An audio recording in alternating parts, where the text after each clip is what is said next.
ನಮೋ ತಸ್ಸ ಭಗವತೋ ಅರ್ಹತೋ ಸಮ್ಮಾ ಸಂಬುದ್ದಸ್ಸ. ಬುದ್ಧ ಧಮ್ಮ ಸಂಘಕ್ಕೆ ವಂದನೆಯನ್ನು ಸಲ್ಲಿಸುತ್ತಾ ಹಾಗೂ ಎಲ್ಲ ಉಪಾಸಿಕ ಬಂಧುಗಳಿಗೆ ಮಂಗಳ ಮೈತ್ರಿಯನ್ನು ಹಂಚ್ತೇನೆ.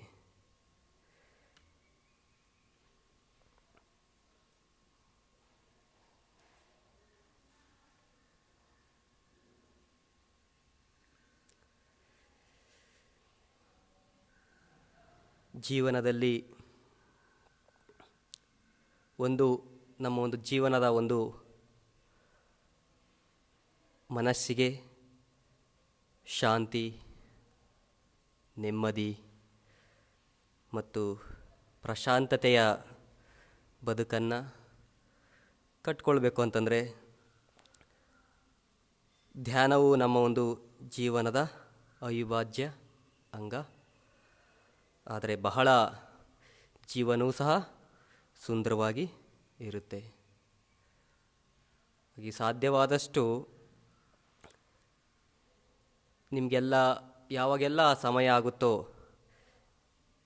ಬೆಳಗ್ಗೆ ಅಥವಾ ಮಧ್ಯಾಹ್ನ ಅಥವಾ ಸಂಜೆ ಈ ಒಂದು ವೇಳೆಯಲ್ಲಿ ಕೆಲವು ಹೊತ್ತು ಧ್ಯಾನವನ್ನು ಮಾಡ್ತಾಯಿದ್ರೆ ನೀವು ಅದರ ಒಂದು ಧ್ಯಾನದಲ್ಲಿ ನೀವು ಪಳಗಿದ್ದೇ ಆದರೆ ನಿಮ್ಮ ಮನಸ್ಸು ಪ್ರಶಾಂತತೆಯಿಂದ ಕೂಡಿರೋದ್ರ ಜೊತೆಗೆ ನೀವು ಸತ್ಯದ ಮಾರ್ಗದಲ್ಲಿ ಸಾಗುವಂತಹ ಒಂದು ಅವಕಾಶವನ್ನು ತಾವೆಲ್ಲರೂ ಸಹ ಪಡೆದುಕೊಂಡಿರ್ತೀರಿ. ಹಾಗೆಯೇ ಜೊತೆಗೆ ನಮ್ಮ ಮನಸ್ಸನ್ನು ನಾವು ಅರಿತುಕೊಳ್ಬೇಕು ಅಂತಂದರೆ ಧ್ಯಾನವು ನಮಗೆ ಒಂದು ಬಹಳ ಉನ್ನತವಾದಂತಹ ಒಂದು ಔಷಧಿ ಅಂತಲೇ ಹೇಳ್ಬೋದು. ಹಾಗಾಗಿ ಈ ಕೆಲವೊತ್ತು ನಾವು ಧ್ಯಾನವನ್ನು ಮಾಡೋಣ. ಎಲ್ಲರೂ ಸಹ ನಿಮ್ಮ ಶರೀರ ಮತ್ತು ನಿಮ್ಮ ಮನಸ್ಸನ್ನು ಹಗುರವಾಗಿ ಇಟ್ಟುಕೊಳ್ತಾ ನಿಮ್ಮ ಶರೀರ ಮತ್ತು ಮನಸ್ಸು ಹಗುರವಾಗಿ ಸ್ಥೂಲವಾಗಿ ಇರಲಿ.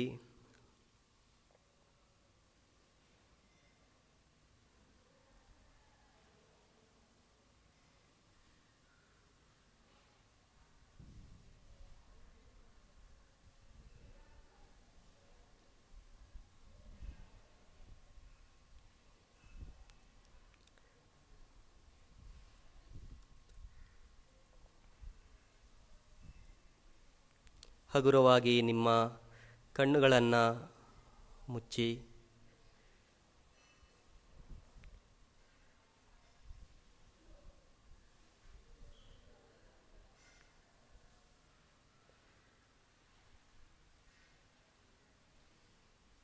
ಮನಸ್ಸಿನಲ್ಲಿ ಸಂತೋಷವನ್ನು ಪಡಿ. ದೈನಂದಿನ ಜೀವನದಲ್ಲಿ ಬಿಡುವಿಲ್ಲದ ವೇಳೆಯಲ್ಲಿ ಎಂತಹ ಒಂದು ಪರಿಸ್ಥಿತಿಯ ಸಂದರ್ಭದಲ್ಲೂ ನಾನು ಧ್ಯಾನ ಮಾಡುವಂತಹ ಒಂದು ನಿರ್ಧಾರವನ್ನು ತೆಗೆದುಕೊಳ್ತೇನೆ ಅಂತ ಮನಸ್ಸಿನಲ್ಲಿ ಸಂಕಲ್ಪವನ್ನು ಕೈಗೊಳ್ಳಿ.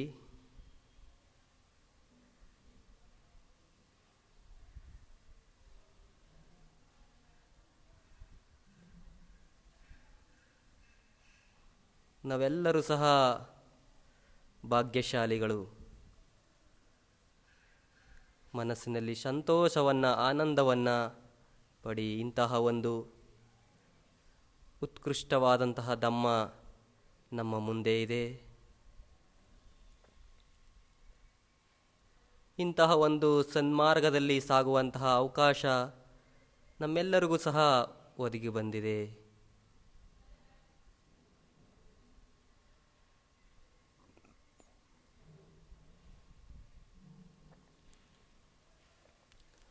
ಮನಸ್ಸಿನಲ್ಲಿ ಸಂತೋಷವನ್ನು ಪಡಿ.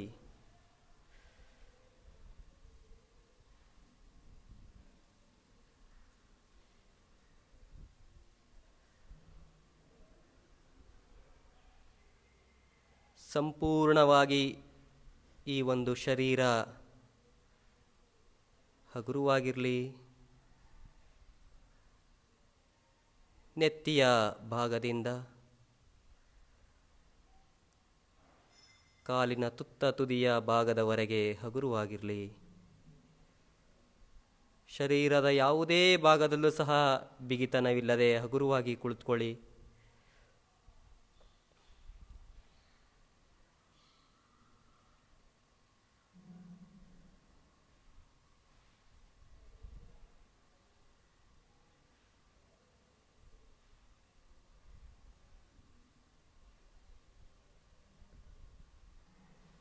ಮನಸ್ಸನ್ನು ಶಾಂತಗೊಳಿಸ್ತಾ ಅಂತಹ ಒಂದು ಪ್ರಶಾಂತತೆಯಿಂದ ಕೂಡಿರುವಂತಹ ಮನಸ್ಸಿನಿಂದ ಕೆಲವು ಹೊತ್ತು ನಾವು ಮೆತ್ತಾಭಾವನವನ್ನು ಮಾಡೋಣ.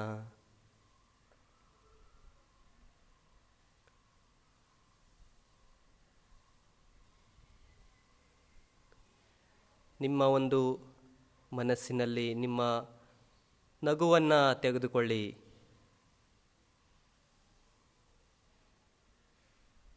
ಮುಗುಳ್ನಗೆಯಿಂದ ಕುಳಿತುಕೊಳ್ತಾ ನಿಮ್ಮ ಒಂದು ನಗುವಿನ ಮುಖಚಹರೆಯನ್ನು ನೆನೆಸ್ಕೊಳ್ಳಿ.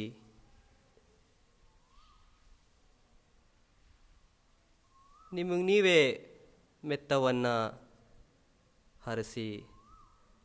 ಈ ಒಂದು ಜಗತ್ತಿನಲ್ಲಿ ಪ್ರತಿಯೊಂದು ಜೀವಿಯೂ ಸಹ ತನ್ನ ಸುಖವನ್ನು ಬಯಸುತ್ತೆ.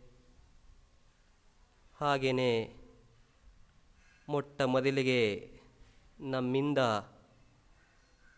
ಈ ಒಂದು ಮೆತ್ತಾಭಾವನವನ್ನು ಪ್ರಾರಂಭ ಮಾಡೋಣ. ನಾನು ಸುಖವಾಗಿರಲಿ, ನಾನು ಸುಖವಾಗಿರಲಿ, ನಾನು ಸುಖವಾಗಿರಲಿ.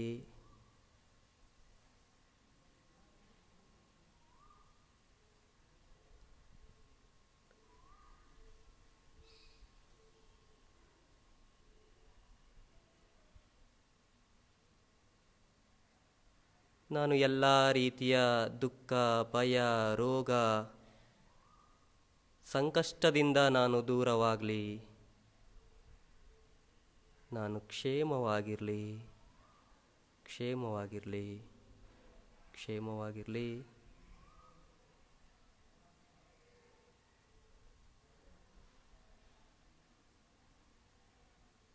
ನಿಮಗೆ ನೀವೇ ಮೆತ್ತವನ್ನು ಕೊಡಿ.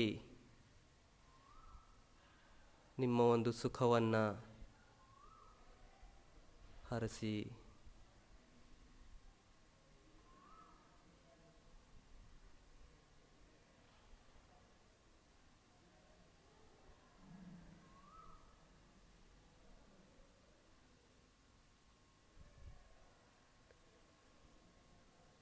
ಇಂತಹ ಒಂದು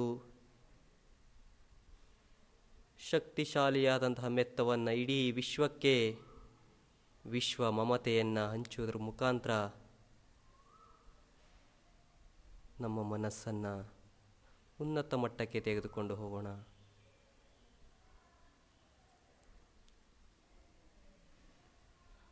ಈ ಒಂದು ಜಗತ್ತಿನಲ್ಲಿ ಪ್ರತಿಯೊಂದು ಜೀವಿಗೂ ಸಹ ತನ್ನ ಪ್ರೀತಿಪಾತ್ರರೆಂದರೆ ನಮ್ಮ ಮಾತಾಪಿತರು, ನಮ್ಮ ಜನ್ಮದಾತರು. ಅವರನ್ನು ನೆನೆಸ್ಕೊಳ್ಳಿ. ಸಂಪೂರ್ಣವಾಗಿ ನಿಮ್ಮ ಹೃದಯದಲ್ಲಿ ಅವರ ಒಂದು ನಗುವನ್ನು ತೆಗೆದುಕೊಂಡು, ನನಗೆ ಜನ್ಮ ನೀಡಿದ ಜನ್ಮದಾತರು ಸುಖವಾಗಿರಲಿ, ಸುಖವಾಗಿರಲಿ, ಸುಖವಾಗಿರಲಿ.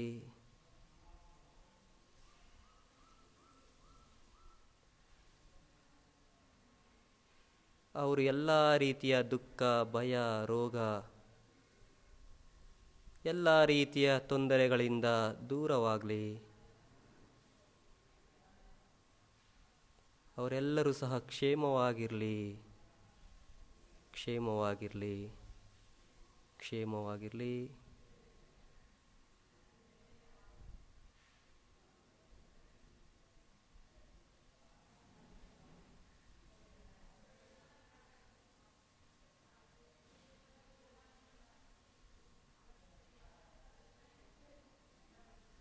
ನನಗೆ ಜನ್ಮ ನೀಡಿದ ಜನ್ಮದಾತರು ಧಮ್ಮದಲ್ಲಿ ರಕ್ಷಣೆಯನ್ನು ಪಡೆದುಕೊಂಡು ಧಮ್ಮದ ಸತ್ಯದ ಸಾಕ್ಷಾತ್ಕಾರದಲ್ಲಿ ಅವರು ಭಾಗಿಯಾಗಲಿ.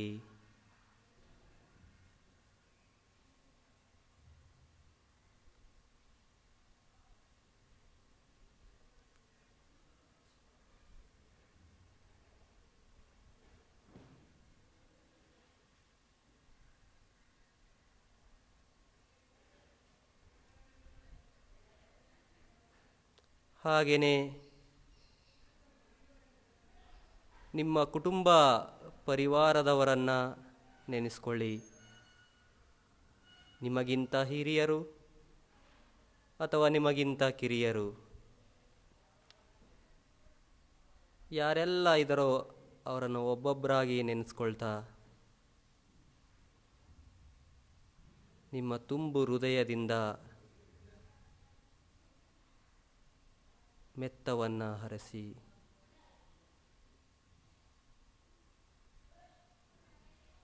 ನನ್ನ ಕುಟುಂಬದವರು ಎಲ್ಲರೂ ಸಹ ಸುಖವಾಗಿರಲಿ, ಸುಖವಾಗಿರಲಿ, ಸುಖವಾಗಿರಲಿ.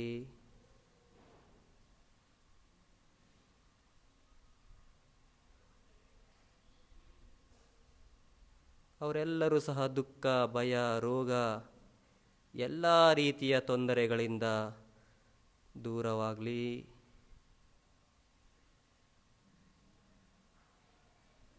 ನನ್ನ ಕುಟುಂಬದವರು ಎಲ್ಲರೂ ಸಹ ಧಮ್ಮದ ಮಾರ್ಗದಲ್ಲಿ ಸಾಗ್ತಾ ನಿಬ್ಬಾಣ ಸುಖವನ್ನು ಪಡೆಯುವಂತಾಗಲಿ.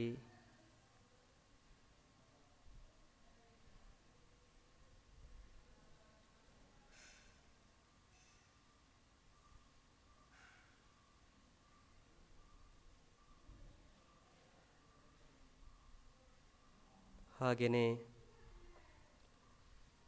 ನಿಮ್ಮ ಗುರುಗಳನ್ನು ನೆನೆಸ್ಕೊಳ್ಳಿ. ಯಾರೆಲ್ಲ ಗುರುಗಳಿದ್ದಾರೆ ಒಬ್ಬೊಬ್ಬರಾಗಿ ಅವರನ್ನು ನೆನಪಿಗೆ ತಂದುಕೊಳ್ತಾ ಅವರಿಗೆ ಮಮತೆಯನ್ನು ಹಂಚಿ. ನನ್ನ ಗುರುಗಳು ನನಗೆ ಧಮ್ಮದಲ್ಲಿ ಮಾರ್ಗದರ್ಶನ ಮಾಡಿದಂಥ ಗುರುಗಳು ಸುಖವಾಗಿರಲಿ, ಸುಖವಾಗಿರಲಿ, ಸುಖವಾಗಿರಲಿ. ಅವರು ಎಲ್ಲ ರೀತಿಯ ದುಃಖ, ಭಯ, ರೋಗ, ಸಂಕಷ್ಟದಿಂದ ದೂರವಾಗಲಿ, ಕ್ಷೇಮವಾಗಿರಲಿ, ಕ್ಷೇಮವಾಗಿರಲಿ.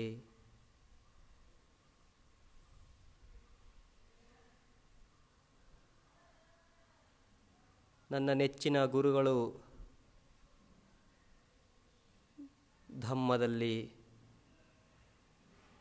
ಅತ್ಯುನ್ನತ ಸ್ಥಿತಿಯಾದಂತಹ ನಿಬ್ಬಾಣ ಸ್ಥಿತಿಯನ್ನು ಪಡೆಯುವಂತಾಗಲಿ. ಎಲ್ಲ ರೀತಿಯ ದುಃಖದಿಂದ ದೂರವಾಗಲಿ.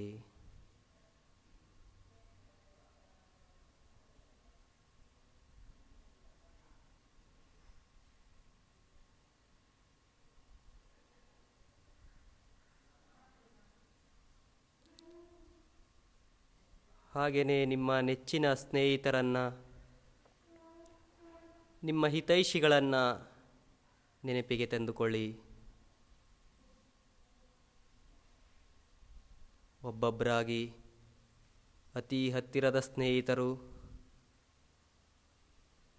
ಅಥವಾ ನಿಮ್ಮ ದೂರದಲ್ಲಿರುವಂತಹ ಸ್ನೇಹಿತರನ್ನು ನೆನೆಸ್ಕೊಳ್ತಾ ಅವರಿಗೂ ಸಹ ಮೆತ್ತವನ್ನು ಕೊಡಿ. ನನ್ನ ನೆಚ್ಚಿನ ಸ್ನೇಹಿತರು, ನನ್ನ ಹಿತೈಷಿಗಳು, ನನಗೆ ಒಳಿತನ್ನು ಬಯಸುವಂಥವರು ಸುಖವಾಗಿರಲಿ, ಸುಖವಾಗಿರಲಿ, ಸುಖವಾಗಿರಲಿ.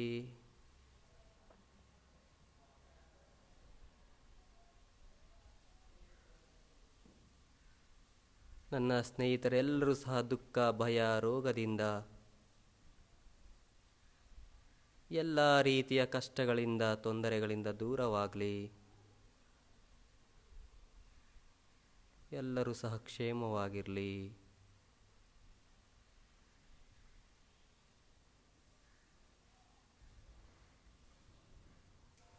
ನನ್ನ ನೆಚ್ಚಿನ ಸ್ನೇಹಿತರೆಲ್ಲರೂ ಸಹ ಸದ್ಧಮ್ಮದ ಮಾರ್ಗದಲ್ಲಿ ಸಾಗುವಂತಾಗಲಿ.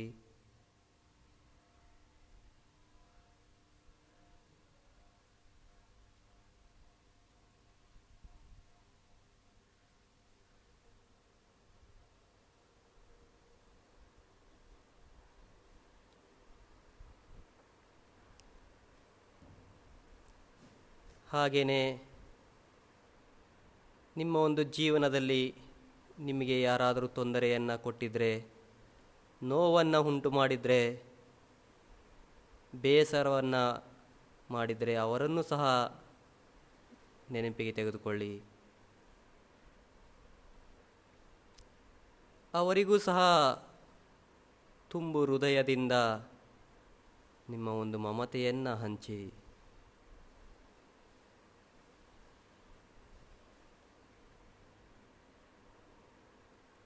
ನನಗೆ ತೊಂದರೆ ಕೊಟ್ಟಿರುವಂತಹ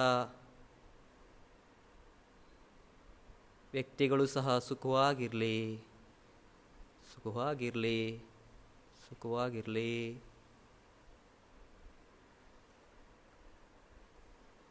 ಅವರೆಲ್ಲರೂ ಸಹ ದುಃಖ, ಭಯ, ರೋಗದಿಂದ ದೂರವಾಗಲಿ, ಕ್ಷೇಮವಾಗಿರಲಿ, ಕ್ಷೇಮವಾಗಿರಲಿ.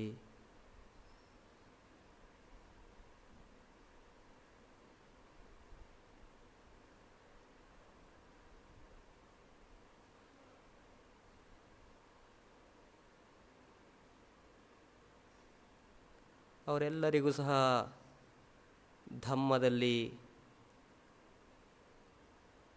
ಶ್ರದ್ಧೆಯನ್ನು ಹೊಂದಿ ಧಮ್ಮದ ಮಾರ್ಗದಲ್ಲಿ ಸಾಗುವಂತಾಗಲಿ. ಧಮ್ಮದ ಬೆಳಕು ಅವರ ಮನಸ್ಸಿನಲ್ಲೂ ಸಹ ಬೆಳಗುವಂತಾಗಲಿ.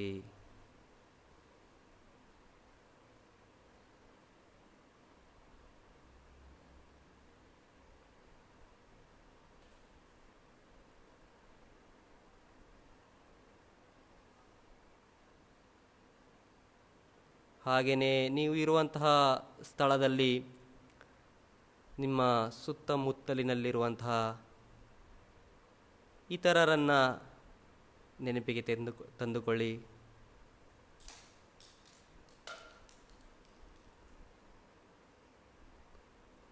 ಅವರಿಗೂ ಸಹ ಮೆತ್ತವನ್ನು ಹರಸಿ. ನನ್ನ ನೆರೆಹೊರೆಯವರು ಎಲ್ಲರೂ ಸಹ ಸುಖವಾಗಿರಲಿ, ಸುಖವಾಗಿರಲಿ, ಸುಖವಾಗಿರಲಿ.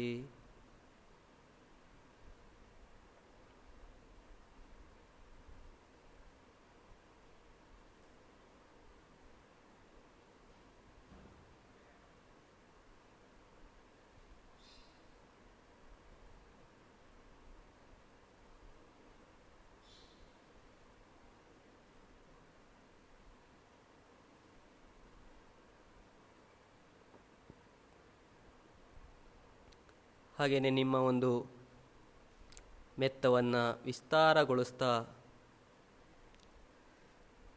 ಇಡೀ ನಿಮ್ಮ ಮನಸ್ಸಿನಲ್ಲಿ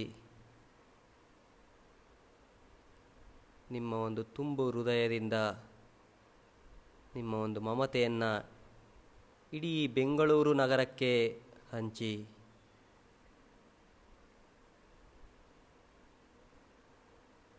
ನಿಮ್ಮ ಮೆತ್ತದ ಶಕ್ತಿಯುತವಾದಂತಹ ಶಕ್ತಿಯನ್ನು ಇಡೀ ಬೆಂಗಳೂರು ನಗರಕ್ಕೆ ಹರಡಿ. ಬೆಂಗಳೂರು ನಗರದಲ್ಲಿರುವಂತಹ ಎಲ್ಲ ಜನರು ಸಹ ಸುಖವಾಗಿರಲಿ, ಸುಖವಾಗಿರಲಿ, ಸುಖವಾಗಿರಲಿ. ಎಲ್ಲ ಜೀವಿಗಳು ಸಹ ಸುಖವಾಗಿರಲಿ, ಸುಖವಾಗಿರಲಿ, ಸುಖವಾಗಿರಲಿ.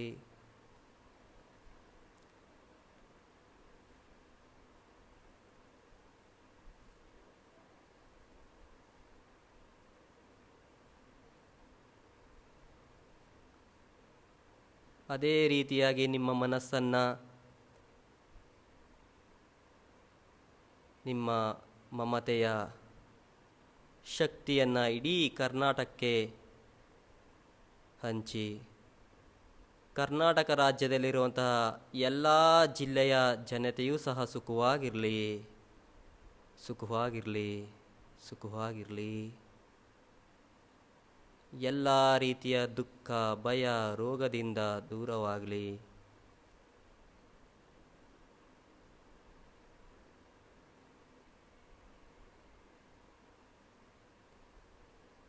ಎಲ್ಲರೂ ಸಹ ಕ್ಷೇಮವಾಗಿರಲಿ, ಕ್ಷೇಮವಾಗಿರಲಿ.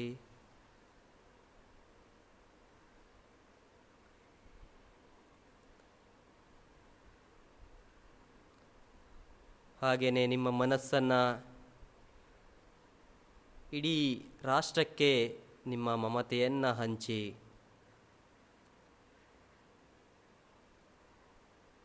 ಭಾರತ ದೇಶದಲ್ಲಿರುವಂತಹ 29 ರಾಜ್ಯದ ಜನತೆಯೂ ಸಹ ಸುಖವಾಗಿರಲಿ, ಸುಖವಾಗಿರಲಿ, ಸುಖವಾಗಿರಲಿ.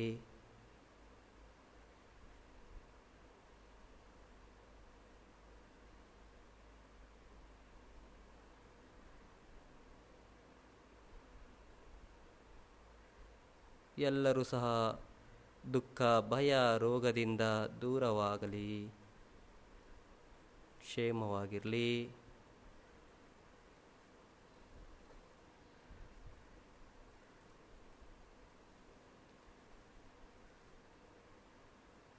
ನಿಮ್ಮ ಹೃದಯದ ಅಂತರಾಳದಿಂದ ಇಡೀ ದೇಶಕ್ಕೆ ನಿಮ್ಮ ಒಂದು ಮಮತೆಯನ್ನು ಹಂಚಿ,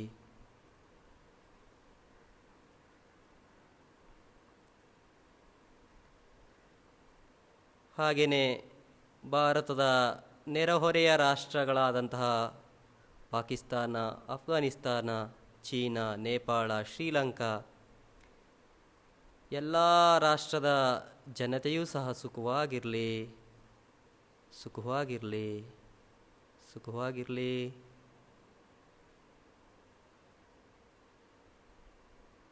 ಎಲ್ಲರೂ ಸಹ ದುಃಖ, ಭಯ, ರೋಗದಿಂದ ದೂರವಾಗಲಿ.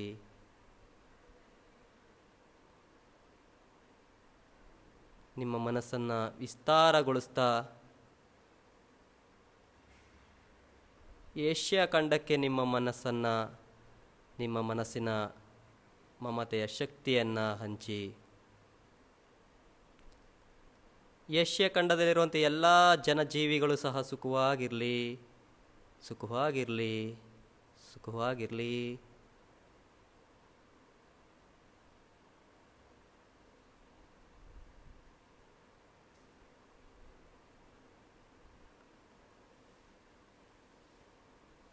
ಹಾಗೆಯೇ ಇನ್ನು ಉಳಿದಂತಹ ಖಂಡಗಳಾದಂಥ ಯುರೋಪ್, ಆಫ್ರಿಕಾ, ಆಸ್ಟ್ರೇಲಿಯಾ, ಅಂಟಾರ್ಟಿಕಾ, ದಕ್ಷಿಣ ಅಮೇರಿಕಾ, ಉತ್ತರ ಅಮೇರಿಕಾ ಎಲ್ಲ ಖಂಡದ ಜನತೆಯೂ ಸಹ ಸುಖವಾಗಿರಲಿ, ಸುಖವಾಗಿರಲಿ.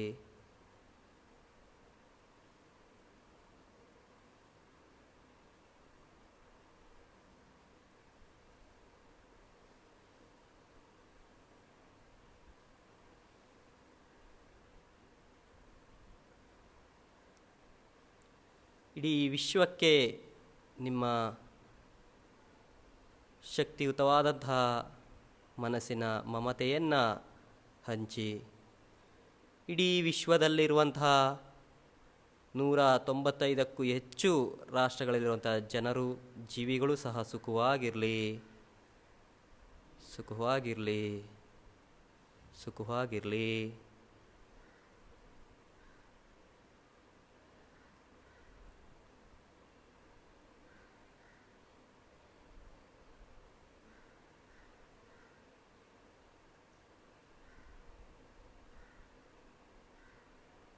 ನಿಮ್ಮ ಮನಸ್ಸಿನಲ್ಲಿ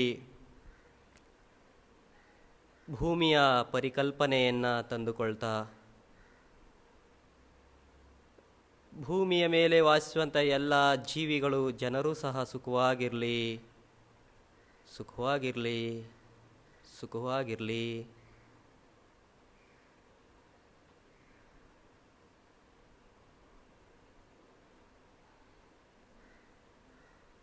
ನೀರಿನಲ್ಲಿ ವಾಸಿಸುವಂಥ ಎಲ್ಲ ಜಲಚರ ಜೀವಿಗಳು ಸಹ ಸುಖವಾಗಿರಲಿ, ಸುಖವಾಗಿರಲಿ, ಸುಖವಾಗಿರಲಿ.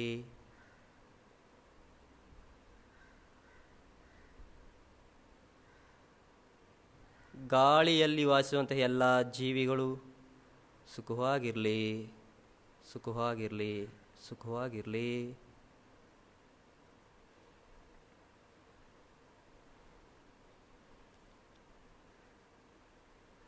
ಒಟ್ಟಾರೆಯಾಗಿ ಇಡೀ ವಿಶ್ವದಲ್ಲಿರುವಂತಹ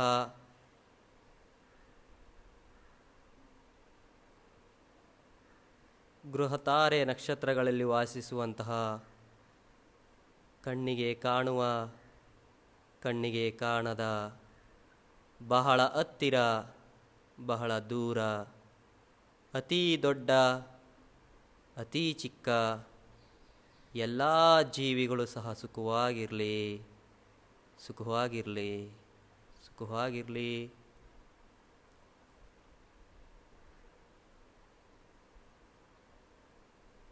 ದುಃಖದಲ್ಲಿರುವಂಥ ಎಲ್ಲ ಜೀವಿಗಳು ಸಹ ದುಃಖದಿಂದ ದೂರವಾಗಲಿ.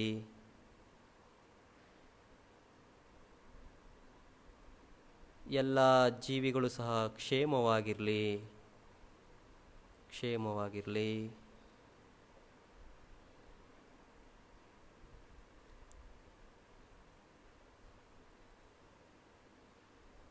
ಸಬ್ಬೆ ಸತ್ತ, ಸಬ್ಬೆ ಪಾನ, ಸಬ್ಬೆ ಪುಗ್ಗಲ, ಸುಖಿನೋ ಕೇಮಿನೋ ಸುಖಿತತ್ತಾ ಹೊಂತು, ಸುಖಿನೋ ಕೇಮಿನೋ ಸುಖಿತತ್ತಾ ಹೊಂತು, ಸುಖಿನೋ ಕೇಮಿನೋ ಸುಖಿತತ್ತಾ ಹೊಂತು.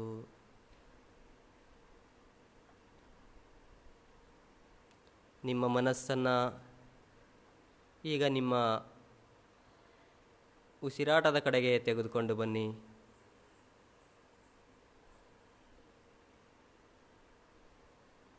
ಒಳ ಹೋಗುವಂಥ ಉಸಿರು, ಹೊರ ಬರುವಂಥ ಉಸಿರನ್ನು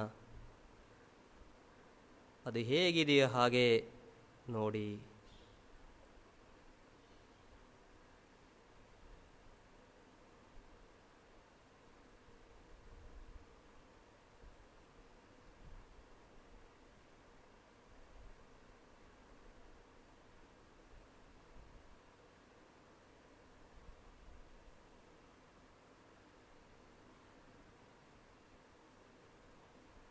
ಮೂಗಿನ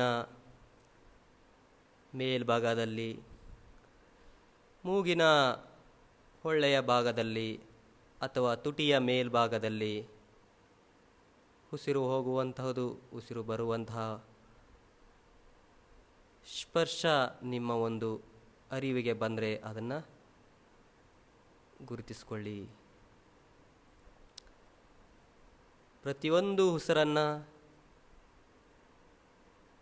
ಜಾಗೃತೆಯಿಂದ ನೋಡಿ.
ಉಸಿರಾಟ ಪ್ರಕ್ರಿಯೆ ನಮ್ಮ ಹುಟ್ಟಿನಿಂದ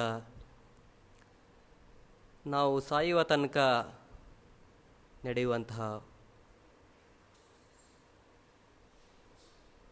ಸತ್ಯವಾದಂತಹ ಒಂದು ಕ್ರಿಯೆ.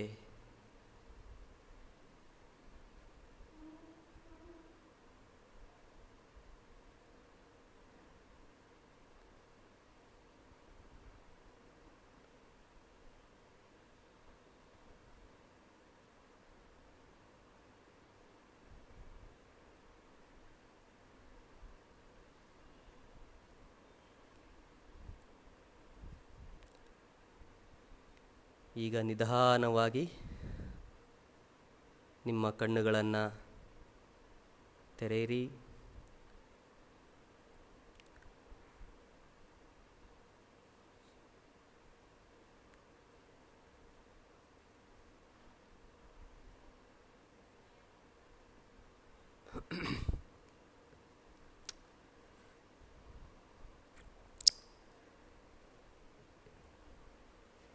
ಸುಮಾರು 30 ನಿಮಿಷ ನಾವು ಧ್ಯಾನವನ್ನು ಮಾಡಿದ್ದೇವೆ. ಈ ಒಂದು ಮೆತ್ತ ಭಾವನವನ್ನು ಮಾಡುವಾಗ ಒಬ್ಬೊಬ್ಬರಾಗಿ ತೆಗೆದುಕೊಂಡು ಪ್ರತಿಯೊಬ್ಬರಿಗೂ ಸಹ ಆ ಒಂದು ಬಹಳ ಒಂದು ಉನ್ನತವಾದಂತಹ ಸದೃಢತೆಯಿಂದ ನಮ್ಮ ಮನಸ್ಸನ್ನು ಪ್ರತಿಯೊಬ್ಬರಿಗೂ ಸಹ ಎಲ್ಲರ ಒಂದು ಸುಖವನ್ನು ಕೊಡ್ತಾ ಹೋದರೆ ನಾವು ಧ್ಯಾನದಲ್ಲಿ ಹೇಗೆ ನಾವು ನಮ್ಮ ಒಂದು ಸಮಯವನ್ನು ನಾವು ಕಳೆದಿದ್ದೇವೆ ಅನ್ನೋದು ನಮಗೂ ಸಹ ಕೆಲವೊಮ್ಮೆ ಗೊತ್ತಾಗೋದಿಲ್ಲ. ಅಷ್ಟು ನಾವು ಅದರಲ್ಲಿ ಇನ್ವಾಲ್ವ್ ಆಗಿರ್ತೀವಿ. ಅಂದರೆ ನಮ್ಮ ಮನಸ್ಸು ಯಾವುದೇ ರೀತಿಯ ಚಂಚಲವಿಲ್ಲದೇ, ಯಾವುದೇ ರೀತಿಯ ಗೊಂದಲ ಇಲ್ಲದೇ ನಾವು ಮಾಡಿದ್ದೇ ಆದರೆ ನಮಗೆ ಈ 30 ನಿಮಿಷ 40 ನಿಮಿಷ ಅಥವಾ ಕೆಲವೊಮ್ಮೆ 1 ಗಂಟೆಗಳ ಕಾಲ ಧ್ಯಾನವನ್ನು ಮಾಡಿದಂಥ ಸಂದರ್ಭದಲ್ಲಿ ನಮಗೆ ಇಷ್ಟು ಸಮಯ ಮಾಡಿದ್ದೀವಿ ಅನ್ನೋದು ನಮಗೆ ಗೊತ್ತಾಗೋದಿಲ್ಲ. ಸೊ ಹಾಗಾಗಿ ಅಂತಹ ಒಂದು ಯಾವುದೇ ರೀತಿಯ ಗೊಂದಲವಿಲ್ಲದೆ ಚಂಚಲ ಇಲ್ಲದೇ ಮಾಡುವಂತಹ ಒಂದು ಅಭ್ಯಾಸವನ್ನು ಮಾಡಿಕೊಳ್ಬೇಕು.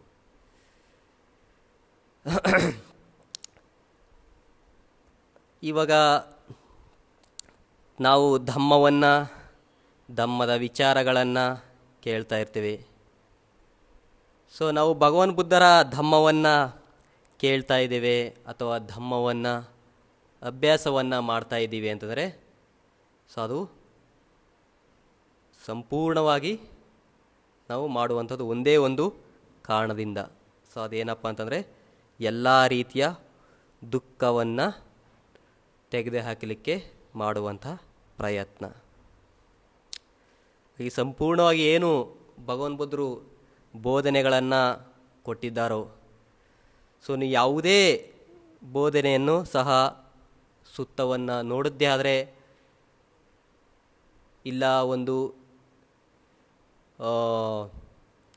ಶೀಲಕ್ಕೆ ಸಂಬಂಧಪಟ್ಟಂಗೆ ಹೇಳಿರ್ತಾರೆ, ಅಥವಾ ಈ ಒಂದು ಭಾವನ ಅಂದರೆ ಮನಸ್ಸಿನ ಬೆಳವಣಿಗೆಗೆ ಸಮಾಧಿಗೆ ಸಂಬಂಧಪಟ್ಟಂಗೆ ಹೇಳಿರುವಂತಹದ್ದು, ಅಥವಾ ಪ್ರಜ್ಞೆಯ ವಿಚಾರವಾಗಿ ಹೇಳಿರುವಂಥದ್ದನ್ನು ನಾವು ಯಾವುದೇ ಸುತ್ತವನ್ನು ತೆಗೆದುಕೊಂಡ್ರೆ ನೀವು ಜಾತಕ ಕಥೆಗಳಲ್ಲೂ ಸಹ ನೀವು ಅದನ್ನು ನೋಡ್ಬೋದು. ಸೊ ಹಾಗಾಗಿ ಭಗವಾನ್ ಬುದ್ಧರ ಧಮ್ಮ ಅಂದರೆ ಅದು ಒಂದೇ ಒಂದು ಸಂಪೂರ್ಣವಾದಂಥ ಅಂಶ. ಏನಪ್ಪ ಅಂದರೆ ನಾವು ದುಃಖದಿಂದ ಹೇಗೆ ಮುಕ್ತಿಯನ್ನು ಹೊಂದಬೋದು ಅನ್ನೋ ಒಂದು ಸಾರಾಂಶ ಅದರಲ್ಲಿ ಪ್ರತಿಯೊಂದು ಸುತ್ತದಲ್ಲೂ ಸಹ ನಾವು ಕಾಣ್ಬೋದು. ಈಗ ನಾವು ಮುಖ್ಯವಾಗಿ ನಮ್ಮ ಸ್ನೇಹಿತರಾಗಿರ್ಬೋದು ಅಥವಾ ನಮ್ಮ ಸಂಬಂಧಿಕರಾಗಿರ್ಬೋದು ಅಥವಾ ನಮ್ಮ ಸುತ್ತಮುತ್ತಲಿನಲ್ಲಿ ವಾಸಿಸುವಂತಹ ಬಂಧುಗಳಾಗಿರ್ಬೋದು, ಸೊ ಪ್ರತಿಯೊಬ್ಬರೂ ಸಹ ಅವರದೇ ಆದಂತಹ ಒಂದು ದೃಷ್ಟಿಕೋನದಲ್ಲಿ ಇರ್ತಾರೆ. ಅದನ್ನು ನೀವು ಸಹ ಕೆಲವೊಮ್ಮೆ ಗುರುತಿಸ್ಬೋದು. ಭಗವಾನ್ ಬುದ್ಧರು ಒಂದು ಸುತ್ತದಲ್ಲಿ ಹೇಳ್ತಾರೆ, ಅಂದರೆ ಈ ಒಂದು ದೃಷ್ಟಿಗೆ ಅಂದರೆ ಅದನ್ನು ಪಾಲಿ ಭಾಷೆಯಲ್ಲಿ ದಿಟ್ಟಿ ಅಂತ ಕರೀತಾರೆ. ದಿಟ್ಟಿ ಅಂದರೆ ದೃಷ್ಟಿ. ಸೊ ಅದು ಮುಖ್ಯವಾಗಿ ಮಿಚ್ಚ ದಿಟ್ಟಿ ಅಂದರೆ ಮಿಥ್ಯ ದೃಷ್ಟಿಯನ್ನು ಹೊಂದಿರುವಂಥದ್ದು. ಈ ಒಂದು ದಿಟ್ಟಿಗೆ ಕಾರಣಗಳು ಏನು ಅನ್ನೋದನ್ನು ಭಗವಾನ್ ಬುದ್ಧರು ಹೇಳ್ತಾರೆ. ಸುಮಾರು 8 ರೀತಿಯ ಕಾರಣಗಳಿದೆ. ದೃಷ್ಟಿಗೆ, ಮಿಥ್ಯಾ ದೃಷ್ಟಿಗೆ ಅಥವಾ ದೃಷ್ಟಿಗೆ 8 ರೀತಿಯ ಕಾರಣಗಳಿದೆ. ಅದರಲ್ಲಿ ಮೊದಲನೇದು ಕಾರಣ ಏನಪ್ಪ ಅಂತಂದರೆ, ಈ ಒಂದು ಪಂಚಕಂದದ ಮೇಲೆ ಅಂದರೆ 5 ಗುಂಪುಗಳ ಮೇಲೆ ಅಂಟುವಿಕೆಯನ್ನು ಹೊಂದಿರುವಂಥದ್ದು ಮಿಥ್ಯಾ ದೃಷ್ಟಿ. ಕಂದ ಅಂದರೆ ಗ್ರೂಪ್ ಅಂದರೆ ಗುಂಪು. 5 ಗುಂಪುಗಳಿಗೆ ಅಂಟಿಕೊಂಡಿರುವಂಥದ್ದು ಮಿಥ್ಯಾ ದೃಷ್ಟಿ. 5 ಗುಂಪು ಯಾವುದಪ್ಪ ಅಂದರೆ, ಒಂದು ರೂಪ ಅಂದರೆ ಈ ಒಂದು ಭೌತಿಕ ಶರೀರ, ಮತ್ತು ಎರಡನೇದು ವೇದನ ಅಂದರೆ ನಮ್ಮ ಒಂದು ಮನಸ್ಸು ಮತ್ತು ಶರೀರದಲ್ಲಿ ಆಗುವಂತಹ ಅನುಭವಗಳು, ವೇದನೆಗಳು. ಸೊ ಇದು ಎರಡನೆಯ ಒಂದು ಗುಂಪಿಗೆ ಸೇರಿರುವಂಥದ್ದು. ಮತ್ತು ಸನ್ಯ ಅಂದರೆ ಗ್ರಹಿಕೆ, ನಮ್ಮ ಈ ಒಂದು ಇಂದ್ರಿಯ ವಸ್ತುಗಳಿಗೆ ಸಿಲುಕಿರುವಂತಹ ಒಂದು ಗುಂಪು, ಅದನ್ನು ಸನ್ಯ ಅಂದರೆ ಗ್ರಹಿಕನ ಹೊಂದಿರುವಂಥದ್ದು. ಇನ್ನು 4ನೇದು ಸಂಖಾರ ಅಂದರೆ ಈ ಪಂಚಕಂದದಲ್ಲಿ ನಾನು ಹೇಳ್ತಿರುವಂಥದ್ದು 5 ಕಂದ ಏನಿದೆ, ರೂಪ, ವೇದನ, ಸನ್ಯ ಮತ್ತು ಸಂಖಾರ ಅಂದರೆ ಮನಸ್ಸಿನ ಗುಣಗಳು. ಸೊ ಈ ಒಂದು ಮನಸ್ಸನ್ನು ಮಾಡುವಂತಹ ಸುಮಾರು 52 ರೀತಿಯ ಗುಣಗಳು ಇದೆ. ಸೊ ಅದನ್ನು ಸಂಖಾರ ಕಂದ ಅಂತ ಕರೀತಾರೆ. ಸೊ ಅದು ಈ ಒಂದು ಪಂಚಕಂದದಲ್ಲಿ ಬರುವಂಥದ್ದು. ಮತ್ತು ಇನ್ನು 5ನೇದು ವಿಜ್ಞಾನ ಅಂದರೆ ಚಿತ್ತ ಅಂದರೆ ಮನಸ್ಸು. ಸೊ ಈ ಮನಸ್ಸು ಸಹ ಈ ಒಂದು ಪಂಚಕಂದದಲ್ಲಿ ಬರುವಂತಹ ಒಂದು ಕಂದ. ಸೊ ಇದನ್ನು ಪಂಚಕಂದ ಅಂತ ಕರೀತಾರೆ. ಈ 5 ವಸ್ತುಗಳನ್ನು, ಈ 5 ವಸ್ತುಗಳಿಗೆ ಅಂಟಿಕೊಂಡಿರುವಂತಹದ್ದು ಏನು, ಅದು ದಿಟ್ಟಿ, ಮಿಥ್ಯಾ ದೃಷ್ಟಿ. ಸೊ ಇದನ್ನು ಪಂಚಕಂದ ಅಂದರೆ ಮೊದಲನೆಯ ದಿಟ್ಟಿಗೆ ಕಾರಣ ಏನಪ್ಪ ಅಂದರೆ, ಈ 5 ಏನಿದೆಯಲ್ಲ, ರೂಪ, ವೇದನ, ಸನ್ಯ, ಸಂಕಾರ, ವಿಜ್ಞಾನ. ಸೊ ಈ 5ಕ್ಕೂ ಸಹ ಅಂಟಿಕೊಳ್ಳುವಂಥದ್ದು ಮಿಥ್ಯಾ ದೃಷ್ಟಿ. ಇದು ಮೊದಲನೆಯ ಕಾರಣ. ಇನ್ನು 2ನೆಯ ಕಾರಣ ಯಾವುದು ಅಂತಂದರೆ ಅವಿಜ್ಜ. ಅವಿಜ್ಜ ಅಂದರೆ ಅಜ್ಞಾನ. ಸೊ ಅಜ್ಞಾನ ಅಂತಂದರೆ ಏನು, ಸತ್ಯವನ್ನು ತಿಳಿದುಕೊಳ್ಳದೇ ಸತ್ಯವನ್ನು ಅಸತ್ಯ ಅಂತ ತಿಳಿದುಕೊಂಡು, ಅಸತ್ಯವನ್ನು ಸತ್ಯ ಅಂತ ತಿಳಿದುಕೊಂಡು ನಂಬಿಕೊಂಡು ಹೋಗುವಂಥದ್ದು ಅವಿಜ್ಜ. ಈಗ ಉದಾಹರಣೆಗೆ ನಾವು ಬೌದ್ಧರು ಏನಂತ ಹೇಳ್ತೀವಿ, ಯಾವುದೇ ಜೀವಿಯನ್ನು ಕೊಲ್ಲುವಂತಹದ್ದು ಪಾಪ, ಅದು ಅಕುಶಲ ಅಂತಂತ ಹೇಳ್ತೀವಿ. ಸೊ ಆದರೆ ಈ ಒಂದು ಸಮಾಜದಲ್ಲಿ ಎಲ್ಲರೂ ಸಹ ಅದನ್ನು ಸರಿ ಅನ್ನಲ್ಲ. ಕೆಲವರು ಏನಂತಾರೆ, ಅದನ್ನು ತಪ್ಪು ಅಂತಲೇ ಸಹ ನಂಬ್ಕೊಂಡು ಹೋಗ್ತಾರೆ. ಜೊತೆಗೆ ಕೆಲವೊಂದು ಬಲಿಯನ್ನು ಕೊಡುವಂಥದ್ದು ನಮಗೆ ಪುಣ್ಯವನ್ನು ಕೊಡುತ್ತೆ ಅಂತಂತ ಹೇಳಿ ಅದನ್ನು ಆಚರಣೆ ಮಾಡುವಂಥವರು ಸಹ ನಾವು ಅದನ್ನು ನೋಡ್ತಾ ಇದ್ದೀವಿ. ಹಾಗೆಯೇ ಅಂದರೆ ಸತ್ಯವನ್ನು ಸರಿಯಾಗಿ ಅರ್ಥ ಮಾಡ್ಕೊಳ್ದೇನೆ ಸೊ ಅದನ್ನು ಅದರ ವಿರುದ್ಧವಾಗಿ ನಡೆದುಕೊಂಡು ಹೋಗುವಂಥದ್ದು. ಈಗ ಕೆಲವೊಮ್ಮೆ ಈಗ ಪ್ರಸ್ತುತ ಸಂದರ್ಭದಲ್ಲಿ ಏನು ಕೊರೋನಾ ಅನ್ನೋ ಒಂದು ಭಯಂಕರ ರೋಗದಿಂದ ಹಲವಾರು ಪ್ರಜ್ಞಾವಂತ ಜನರು ಏನು ಮಾಡ್ತಿದ್ದಾರೆ, ದಾನದ ಮುಖಾಂತರ ಕೆಲವರಿಗೆ ಸಹಾಯವನ್ನು ಮಾಡ್ತಾಯಿದ್ದಾರೆ. ಇನ್ನು ಹಲವಾರು ರೀತಿಯಲ್ಲಿ ಸಹಾಯವನ್ನು ಮಾಡ್ತಿರುವಂಥದ್ದು. ಸೊ ಅದು ಇನ್ನು ಕೆಲವರು ಏನು ಮಾಡ್ತಾಯಿದ್ದಾರೆ, ಸೊ ಕೊರೋನಾ ಅನ್ನೋ ಒಂದು ಇದನ್ನು ತೆಗೆದುಕೊಂಡು ಕೊರೋನಾ ಮಾರಿ ಅಂತಂತ ಅದಕ್ಕೆ ಹೆಸರಿಟ್ಟು ಅದನ್ನು ಪೂಜೆ ಮಾಡಿ ಅದನ್ನು ಹೋಗಲಾಡಿಸಲಿಕ್ಕೆ ಬೇರೆ ರೀತಿಯ ಪ್ರಯತ್ನಗಳನ್ನು ಕೂಡ ಮಾಡ್ತಿರುವಂಥದ್ದನ್ನು ನಾವು ಕೇಳ್ತಾ ಇದ್ದೀವಿ. ಸೊ ಮಾರಿ ಅಂತಂದರೆ ಅದು ಒಂದು ಹೆಣ್ಣಿಗೆ ಉಪಯೋಗಿಸುವಂಥದ್ದು. ಸೊ ದುರಂತ ಏನು ಅಂತಂದರೆ ಆ ಒಂದು ಹೆಣ್ಣೆ ಆ ಒಂದು ಕೊರೋನಾವನ್ನು ಮಾರಿಯನ್ನು ಹೆಸರಿಟ್ಕೊಂಡು ಅದನ್ನು ಪೂಜೆ ಮಾಡಿ ಅದನ್ನು ಪೂಜೆ ಮಾಡಿದ್ರೆ ಅದು ಹೋಗುತ್ತೆ ಇಲ್ಲಿಂದ ಅಂತಂತ ಹೇಳಿ ಈ ಒಂದು ಅವಿದ್ಯದಲ್ಲಿ ಅಂದರೆ ಅಜ್ಞಾನದಲ್ಲಿ ಸಿಲುಕಿಕೊಂಡು ಅದನ್ನು ಆಚರಣೆ ಮಾಡ್ತಿರುವಂಥದ್ದು ಸಹ ಒಂದು ಕಾರಣ. ಇದೇ ರೀತಿಯೆಲ್ಲ ಬಹಳ ಇನ್ನೂ ಕೂಡ ಹಲವಾರು ರೀತಿಯಲ್ಲಿ ನಾವು ನೋಡ್ತಾ ಇರ್ತೀವಿ. ಹಳ್ಳಿಗಳಲ್ಲೂ ಸಹ ನೋಡ್ತಾ ಇರ್ತೀವಿ ಅಥವಾ ನಗರ ಪಟ್ಟಣಗಳಲ್ಲೂ ಸಹ ನೋಡ್ತಾ ಇರ್ತೀವಿ. ಕೆಲವರೆಲ್ಲರೂ ಸಹ ಏನು ಪುಣ್ಯ ಸಿಗುತ್ತೆ ಅಂತ ಹೇಳಿ ಹಲವಾರು ರೀತಿಯ ಆಚರಣೆಗಳನ್ನು ಕೆಲವೊಂದು ಬಲಿ ಕೊಡುವಂಥದ್ದನ್ನು. ಸೊ ಇದೆಲ್ಲವೂ ಸಹ ಏನು ಅಜ್ಞಾನಕ್ಕೆ ಕಾರಣ ಆಗಿರುವಂಥದ್ದು. ಹಾಗಾಗಿ ಅಜ್ಞಾನವೂ ಸಹ ಒಂದು ಮಿಥ್ಯಾ ದೃಷ್ಟಿಗೆ ಕಾರಣ ಆಗಿರುವಂಥದ್ದು. ಸೊ ಇದು ಎರಡನೆಯ ಕಾರಣ. ಇನ್ನು ಮೂರನೆಯ ಕಾರಣ ಪಸ್ಸ ಅಂದರೆ ಸ್ಪರ್ಶ ಅಂದರೆ ಈ ಒಂದು ನಮ್ಮ ಏನು ಇಂದ್ರಿಯಗಳಿದೆ, ಸೊ ಆ ಇಂದ್ರಿಯಗಳಿಗೆ ಸಿಲುಕಿದಂತಹ ವಸ್ತುಗಳಿಂದ ಏನು ನಮ್ಮ ಒಂದು ಶರೀರದಲ್ಲಿ ಮತ್ತು ನಮ್ಮ ಮನಸ್ಸಿನಲ್ಲಿ ಏನು ಒಂದು ವೇದನೆ ಪ್ರಾರಂಭ ಆಗುತ್ತೋ, ಸೊ ಅದಕ್ಕೆ ಅಂಟಿಕೊಳ್ಳುವಂಥದ್ದು, ಅದು ಸುಖವಾಗಿದೆ ಅಂತಂತ. ಸೊ ಅದಕ್ಕೆ ಆ ಒಂದು ಸ್ಪರ್ಶವನ್ನು ಅನುಭವವನ್ನು ಪಡೆದುಕೊಂಡು ಅದಕ್ಕೆ ಅಂಟಿಕೊಳ್ಳುವಂಥದ್ದು ಮಿಥ್ಯಾ ದೃಷ್ಟಿ, ಅದು ಅದಕ್ಕೆ ಕಾರಣ ಆಗಿರುವಂಥದ್ದು. ಈಗ ನಾವೆಲ್ಲರೂ ಸಹ ಈಗ ಸಾಮಾನ್ಯವಾಗಿ ಧ್ಯಾನವನ್ನು ಮಾಡಿದ್ದೇವೆ. ಸೊ ಧ್ಯಾನ ಮಾಡುವಾಗ ಕೆಲವೊಮ್ಮೆ ನಮಗೆ ಈ ಒಂದು ಕಾಲುಗಳಲ್ಲಿ ಅಥವಾ ನಡುವಿನ ಭಾಗದಲ್ಲಿ, ಬೆನ್ನಿನ ಭಾಗದಲ್ಲಿ ನಮಗೆ ನೋವು ಕಾಣಿಸ್ಕೊಂಡಿರುತ್ತೆ.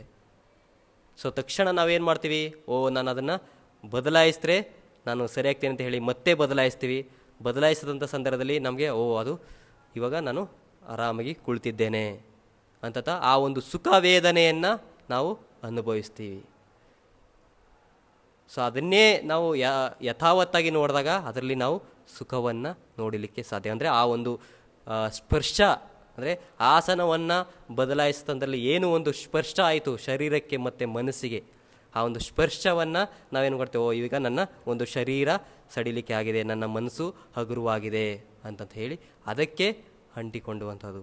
ಸೊ ಇದೇ ರೀತಿ ಹಲವಾರು ರೀತಿಯಲ್ಲಿ ಸ್ಪರ್ಶಕ್ಕೆ ಏನು ಈ 6 ಇಂದ್ರಿಯಗಳಿಗೆ ಬರುವಂತಹ ವಸ್ತುಗಳು ಏನಿದೆ, ಸೊ ಆ ಒಂದು ಸ್ಪರ್ಶವನ್ನು ಪಡೆದಾಗ ನಮ್ಮ ಒಂದು ಮನಸ್ಸಿನಲ್ಲಿ ಅಥವಾ ನಮ್ಮ ಒಂದು ಶರೀರಕ್ಕೆ ಏನು ವೇದನೆ ಆಗುತ್ತೋ ಅದನ್ನು ನಾವು ಇದು ನಮಗೆ ಒಂದು ಸುಖದ ಅನುಭವವನ್ನು ಕೊಡುತ್ತೆ ಅಂತಂತ ಹೇಳಿ ನಾವು ತಿಳಿದುಕೊಳ್ಳುವಂಥದ್ದು ಒಂದು ಮಿಥ್ಯಾ ದೃಷ್ಟಿ. ಹಾಗಾಗಿ ಸ್ಪರ್ಶವೂ ಸಹ ಈ ಒಂದು ಮಿಥ್ಯಾ ದೃಷ್ಟಿಗೆ ಕಾರಣ ಆಗಿರುವಂಥದ್ದು. ಇನ್ನು 4ನೇದು ಸಂಜ್ಞ ಅಂದರೆ ಗ್ರಹಿಕೆ. ಸೊ ಗ್ರಹಿಕೆ ಅಂದರೆ ಏನು, ಈಗ ನಾವು ಕಣ್ಣಿನಿಂದ ವಸ್ತುವನ್ನು ನೋಡ್ತೇವೆ. ಸೊ ಕಣ್ಣಿನಿಂದ ಏನು ಆಗ್ತದೆ, ನಮಗೆ ಒಂದು ವರ್ಣ ಯಾವುದೋ ಒಂದು ವರ್ಣ ನಮಗೆ ಕಾಣಿಸ್ಕೊಳ್ಳುತ್ತೆ. ಸೊ ಅದು ಸುಂದರವಾಗಿದ್ದರೆ ನಾವು ಅದನ್ನು ಅಂಟ್ಕೊಳ್ತೀವಿ, ಅದು ಚೆನ್ನಾಗಿಲ್ಲ ಅಂತಂದರೆ ನಾವು ಅದನ್ನು ದ್ವೇಷ ಮಾಡ್ತೀವಿ. ಅದೇ ರೀತಿ ಇನ್ನು ಕಿವಿಯಿಂದ ಕೇಳುವಂತಹ ಶಬ್ದ, ಸೊ ಅದು ಸುಂದರವಾಗಿದ್ದರೆ ಅದರ ಹಿಂದೆ ಹೋಗ್ತೀವಿ, ಅದು ಸುಂದರವಾಗಿಲ್ಲ ಅಂತಾರೆ ಅದನ್ನು ದ್ವೇಷ ಮಾಡ್ತೀವಿ. ಅದೇ ಥರ ಇನ್ನು ನಮ್ಮ ಏನು ಘಾನ, ನಮ್ಮ ಮೂಗಿನ ಮುಖಾಂತರ ನೋಡುವಂತಹ ವಾಸನೆಯಾಗಿರ್ಬೋದು, ಅಥವಾ ಇನ್ನೊಂದು ನಾಲಿಗೆಯ ಮುಖಾಂತರ ನೋಡುವಂತಹ ರುಚಿಯಾಗಿರ್ಬೋದು, ಅಥವಾ ಶರೀರದ ಮುಖಾಂತರ ಗ್ರಹಿಸುವಂತಹ ಒಂದು ಸ್ಪರ್ಶದ ವೇದನೆ ಆಗಿರ್ಬೋದು, ಅಥವಾ ಮನಸ್ಸಿನಲ್ಲಿ ಆಗುವಂತಹ ಯೋಚನಾ ಲಹರಿ. ಸೊ ಈ ಒಂದು 6 ಇಂದ್ರಿಯಗಳ ಗ್ರಹಿಕೆ ಏನಿದೆ, ಈ ಗ್ರಹಿಕೆಯೂ ಸಹ ಈ ಮಿಥ್ಯಾ ದೃಷ್ಟಿಗೆ ಕಾರಣ ಆಗಿರುವಂಥದ್ದು.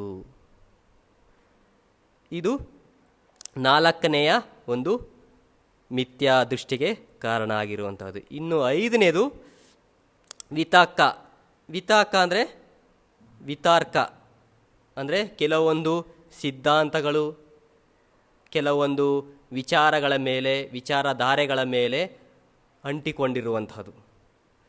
ಸೊ ಸಿದ್ಧಾಂತಗಳು ಅಂದರೆ ಅದರಲ್ಲಿ ಕೆಲವೊಮ್ಮೆ ಸತ್ಯನೂ ಇರ್ಬೋದು ಅಥವಾ ಸುಳ್ಳು ಸಹ ಇರ್ಬೋದು. ಸೊ ಆ ಒಂದು ವಿತಾರ್ಕದಲ್ಲಿ ತೊಡಗಿರುವಂಥದ್ದು ಮಿಥ್ಯಾ ದೃಷ್ಟಿ. ಸೊ ಈಗ ಭಗವಾನ್ ಬುದ್ಧರ ಕಾಲದಲ್ಲಿ ಹಲವಾರು ಏನು ಪಂಡಿತರಿದ್ದರು, ಅಂದರೆ ಅವರದೇ ಆದಂಥ ಸಿದ್ಧಾಂತಗಳನ್ನು ಹೇಳುವಂಥವ್ರು. ಉದಾಹರಣೆಗೆ ಇವು ಕಾಶಿ ಭರದ್ವಾಜ ಆಗಿರ್ಬೋದು, ಅಥವಾ ನಿಗಂತನಾಥ ಪುತ್ತ ಆಗಿರ್ಬೋದು, ಇನ್ನೂ ಹಲವಾರು ರೀತಿಯ ಕೆಲವರು ಇರ್ತಾರೆ. ಅವರೆಲ್ಲರೂ ಸಹ ಅವರದೇ ಆದಂತಹ ಸಿದ್ಧಾಂತಗಳನ್ನು ಪಾಲನೆ ಮಾಡ್ತಿರ್ತಾರೆ, ಅದಕ್ಕೆ ಅಂಟ್ಕೊಂಡಿರ್ತಾರೆ. ಸೊ ಆ ಒಂದು ವಿತಾರ್ಕಗಳಿಗೆ ಅಂಟಿಕೊಂಡಿರುವಂಥದ್ದು ಸಹ ಏನಾಗುತ್ತೆ, ಮಿಥ್ಯಾ ದೃಷ್ಟಿಯನ್ನು ತೆಗೆದುಕೊಂಡು ಬರುವಂಥದ್ದು, ಅಂದರೆ ಮಿಥ್ಯಾ ದೃಷ್ಟಿಗೆ ಕಾರಣ ಆಗುವಂಥದ್ದು. ವಿತಾರ್ಕದ ಒಂದು ಅಂಶವೂ ಸಹ ಈ ಒಂದು ಮಿಥ್ಯಾ ದೃಷ್ಟಿಗೆ ಕಾರಣ ಆಗುತ್ತೆ. ಇನ್ನು 6ನೇದು ಆಯೋನಿಸೋ ಮನಸಿಕಾರ. ಆಯೋನಿಸೋ ಮನಸಿಕಾರ ಅಂತಂದರೆ ಈ ಒಂದು ಅಕುಶಲಗಳಲ್ಲಿ, ಅಂದರೆ ಕೆಟ್ಟ ವಿಚಾರಗಳಲ್ಲಿ, ಕೆಟ್ಟ ದೃಷ್ಟಿಗಳಲ್ಲಿ, ಅದರಲ್ಲಿ ಆನಂದವನ್ನು ಪಡುವಂಥದ್ದು. ಸೊ ಯೋನಿಸೋ ಮನಸಿಕಾರ ಅಂದರೆ ಒಳ್ಳೆಯ ವಿಚಾರಗಳಲ್ಲಿ, ಈಗ ನಾವು ಧ್ಯಾನವನ್ನು ಮಾಡಿ, ಮೆತ್ತಾಭಾವನವನ್ನು ಮಾಡಿ, ಆನಾಪಾನಸತಿ ಧ್ಯಾನವನ್ನು ಮಾಡಿ, ಸೊ ಆ ಮುಖಾಂತರ ನಮ್ಮ ಮನಸ್ಸು ಪ್ರಶಾಂತತೆಗೊಂಡು ಅದರಲ್ಲಿ ಯೋನಿಸೋ ಮನಸ್ಸು ಬಹಳ ಸಂತೋಷವನ್ನು ಪಡ್ತು.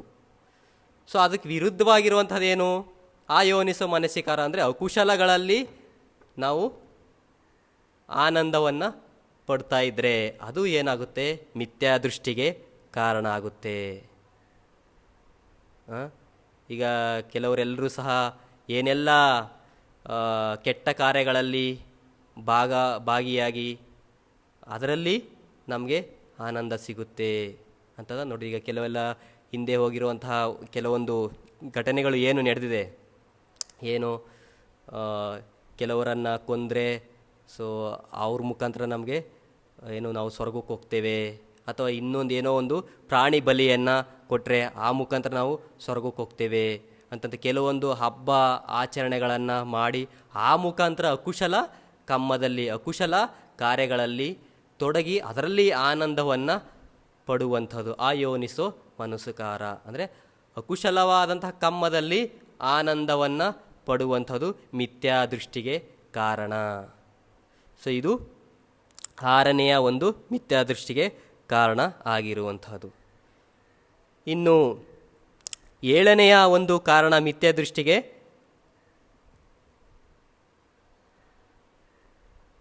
ಪಾಪಮಿತ್ತೋಪಿ ದಿಟ್ಟಿಟ್ಟಾನಂಗ್, ಅಂದರೆ ಈ ಒಂದು ಪಾಪಿಗಳ ಸಹವಾಸ ಮಾಡೋದ್ರಿಂದ, ಅಂದರೆ ಈ ಕೆಟ್ಟ ಸ್ನೇಹಿತರ ಸಹವಾಸವನ್ನು ಮಾಡೋದ್ರ ಮುಖಾಂತರ ನಮಗೆ ಮಿಥ್ಯಾ ದೃಷ್ಟಿ ಕಾರಣ ಆಗುತ್ತೆ. ಈಗ ನಾವು ನಮ್ಮ ಸುತ್ತಮುತ್ತಲಲ್ಲಿ ನಾವು ಕಚೇರಿಗಳಲ್ಲಿ ಅಥವಾ ಮತ್ತೊಂದು ಆಫೀಸ್ಗಳಲ್ಲಿ ಕೆಲಸ ಮಾಡುವಾಗ ಸ್ನೇಹಿತರು ಎಲ್ಲರೂ ಸಹ ಇರ್ತಾರೆ. ಸೊ ಅವರಲ್ಲಿ ಎಲ್ಲ ರೀತಿಯ ಮನಸ್ಥಿತಿಯನ್ನು ಹೊಂದಿರೋಂಥವ್ರನ್ನ ನಾವು ನೋಡ್ತಾ ಇರ್ತೀವಿ. ಸೊ ಆ ಒಂದು ಮನಸ್ಥಿತಿಗನುಸಾರವಾಗಿ ಆ ಒಂದು ಮನಸ್ಥಿತಿಗನುಸಾರ ಏನಾದ್ರು ಕೆಟ್ಟ ವಿಚಾರಗಳಿದ್ದರೆ, ಕೆಟ್ಟ ಸ್ನೇಹಿತರಿದ್ದರೆ ಆ ಒಂದು ಸ್ನೇಹಿತರ ಒಂದು ಪರವಾಗಿ ನಾವು ನಿಂತುಕೊಳ್ಳುವಂತಹ ಅವರ ಒಂದು ವಾದಕ್ಕನುಸಾರವಾಗಿ ಅಥವಾ ಅವರ ಒಂದು ವಿಚಾರಗಳ ಅನುಸಾರವಾಗಿ ಸೊ ಅವ್ರು ಹೇಳುವಂಥದ್ದನ್ನು ನಾವು ಇದು ಸರಿ ಅಂತಂತ ಅದನ್ನು ಒಪ್ಕೊಳ್ಳುವಂಥದ್ದು, ಅಂದರೆ ತಪ್ಪಾಗಿ ಹೇಳಿದಂಥ ಸಂದರ್ಭದಲ್ಲಿ ಅದನ್ನು ಒಪ್ಕೊಂಡು ಅದನ್ನು ಪಾಲನೆ ಮಾಡುವಂಥದ್ದು. ಅಂದರೆ ಕೆಟ್ಟ ಸ್ನೇಹಿತರ ಒಂದು ಸಹವಾಸದಿಂದನೂ ಸಹ ಏನಾಗುತ್ತೆ, ನಮಗೆ ಈ ಒಂದು ಮಿಥ್ಯಾ ದೃಷ್ಟಿಗೆ ತೆಗೆದುಕೊಂಡು ಹೋಗುವಂಥದ್ದು ಕಾರಣ ಆಗುತ್ತೆ. ಇನ್ನು 8ನೆಯ ಒಂದು ಕಾರಣ ಪರಾಗತೋ ಸೋಪಿ ದಿಟ್ಟಿಟ್ಟಾನಂಗ್, ಅಂದರೆ ಬೇರೆಯವರ ಒಂದು ವಿಚಾರಗಳನ್ನು ಹೆಚ್ಚು ಕೇಳಿ ಅವರ ವಿಚಾರದಲ್ಲಿ ನಾವು ಇವ್ರು ಹೇಳ್ತಿರುವಂಥದ್ದು ಸರಿ, ಇವ್ರು ಹೇಳ್ತಿರುವಂಥದ್ದು ನಮಗೆ ಒಂದು ಉನ್ನತಿಯನ್ನು ಕೊಡುತ್ತೆ ಅಂತಂತ ಹೇಳಿ ಅದನ್ನು ಪಾಲನೆ ಮಾಡುವಂಥದ್ದು. ಸೊ ಅದನ್ನು ಪಾಲನೆ ಮಾಡಿಕೊಂಡು ಅದನ್ನು ಆಚರಣೆ ಮಾಡುವಂಥದ್ದು. ಭಗವಾನ್ ಬುದ್ಧರ ಕಾಲದಲ್ಲಿ ಒಬ್ಬ ಬ್ರಹ್ಮದತ್ತ ಅಂತಂತ ಒಬ್ಬನಿದ್ದ.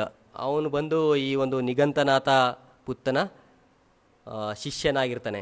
ಸೊ ಅವರ ಒಂದು ಏನು ವಿಚಾರಗಳೇನಿರ್ತದೆ, ಈ ಒಂದು ಶರೀರವನ್ನು ಪೀಡನೆ ಕೊಟ್ಟರೆ, ಈ ಒಂದು ಶರೀರಕ್ಕೆ ಹಿಂಸೆಯನ್ನು ಕೊಟ್ಟರೆ ನಮಗೆ ಸುಖ ಸಿಗುತ್ತೆ ಅಂತಂತ ಹೇಳಿ ಈ ರೀತಿ ಅವರು ಮಿಥ್ಯಾದೃಷ್ಟಿಯನ್ನು ಹೊಂದಿರುವಂಥದ್ದು. ಸೊ ಆ ಒಂದು ದೃಷ್ಟಿಯನ್ನು ನಂಬಿಕೊಂಡು ಅವ್ರು ಏನು ಮಾಡ್ತಾಯಿದ್ರು, ಸೊ ಅದನ್ನು ಪಾಲನೆ ಮಾಡ್ಕೊಳ್ಳೋದ್ರ ಜೊತೆಗೆ ಏನು ಭಗವಾನ್ ಬುದ್ಧರ ಶಿಷ್ಯರನ್ನು ನೋಡಿದ್ರೆ, ಅವರ ಒಂದು ಸಾವಕರನ್ನು ನೋಡಿದ್ರು ಸಹ ಅವರನ್ನು ನಿಂದನೆ ಮಾಡುವಂಥದ್ದು, ಅವರನ್ನು ಬೈಯುವಂಥದ್ದು, ಈ ರೀತಿ ಎಲ್ಲವೂ ಸಹ ಮಾಡ್ತಾ ಇದ್ದಂಥದ್ದನ್ನು ನಾವು ಈ ಒಂದು ಸುತ್ತಗಳಲ್ಲಿ ಓದ್ಬೋದು. ಸೊ ಅಂದರೆ ಅವರ ಒಂದು ಏನು ಬೋಧನೆಗಳೇನಿದೆ ಅದೇ ಶ್ರೇಷ್ಠ ಅಂತ ತಿಳ್ಕೊಂಡು ಅದನ್ನು ಪಾಲನೆ ಮಾಡಿಕೊಂಡು ಅದನ್ನು ಕೇಳ್ಕೊಂಡು, ಅಂದರೆ ಯಾವುದೇ ರೀತಿಯ ಪರಿಶೀಲನೆ ಇಲ್ಲದೇ, ಅದನ್ನು ಪರಿಷ್ಕರಣೆ ಮಾಡ್ದೇ, ಅದನ್ನು ಸಂಶೋಧನೆ ಮಾಡ್ದೇ, ಸೊ ಅವ್ರು ಹೇಳೋದನ್ನು ಸತ್ಯ ಅಂತಂತ ಹೇಳಿ ನಂಬಿಕೊಂಡು ಅದನ್ನು ಪಾಲನೆ ಮಾಡುವಂಥದ್ದು ಏನಾಗುತ್ತೆ, ನಮ್ಮನ್ನು ಮಿಥ್ಯಾದೃಷ್ಟಿಗೆ ತೆಗೆದುಕೊಂಡು ಹೋಗುವಂಥದ್ದು ಕಾರಣವಾಗುತ್ತೆ. ಸೊ ಈ 8 ರೀತಿಯ ಕಾರಣಗಳೇನಾಗುತ್ತೆ, ನಮ್ಮನ್ನು ಮಿಥ್ಯಾದೃಷ್ಟಿಗೆ ತೆಗೆದುಕೊಂಡು ಹೋಗುವಂಥದ್ದು. ಸೊ ಇದನ್ನು ಮನಸ್ಸಿನಲ್ಲಿ ಇಟ್ಕೊಳ್ಳಿ. ಈ ಒಂದು ಪಂಚಕಂದಗಳಿಗೆ, ಅಂದರೆ ಮೊದಲನೇದು ಈ ಒಂದು ಪಂಚಕಂದ ಏನಿದೆಯಲ್ಲ, ಈ ರೂಪ, ವೇದನ, ಸಂಜ್ಞಾ, ಸಂಕಾರ, ವಿಜ್ಞಾನ, ಅಂದರೆ ಈ ಭೌತಿಕ ಶರೀರ, ಈ ವೇದನೆಗಳು ಅನುಭವಕ್ಕೆ ಮತ್ತು ಗ್ರಹಿಕೆಗೆ ಮತ್ತು ಮನಸ್ಸಿನ ಗುಣಗಳಿಗೆ ಮತ್ತು ಮನಸ್ಸಿಗೆ ಅಂಟಿಕೊಳ್ಳುವಂಥದ್ದು ಈ ಒಂದು ಮಿಥ್ಯಾದೃಷ್ಟಿಗೆ ಕಾರಣ ಆಗುತ್ತೆ. ಇದನ್ನು ಪಂಚಕಂದ ಅಂತ ಕರೀತಾರೆ. ಇದು ಮೊದಲನೆಯ ಒಂದು ಕಾರಣ. ಇನ್ನು ಎರಡನೆಯ ಕಾರಣ ಅಜ್ಞಾನ. ಸೊ ಅಜ್ಞಾನವೂ ಸಹ ಒಂದು ಮಿಥ್ಯಾದೃಷ್ಟಿಗೆ ಕಾರಣ ಆಗುವಂಥದ್ದು.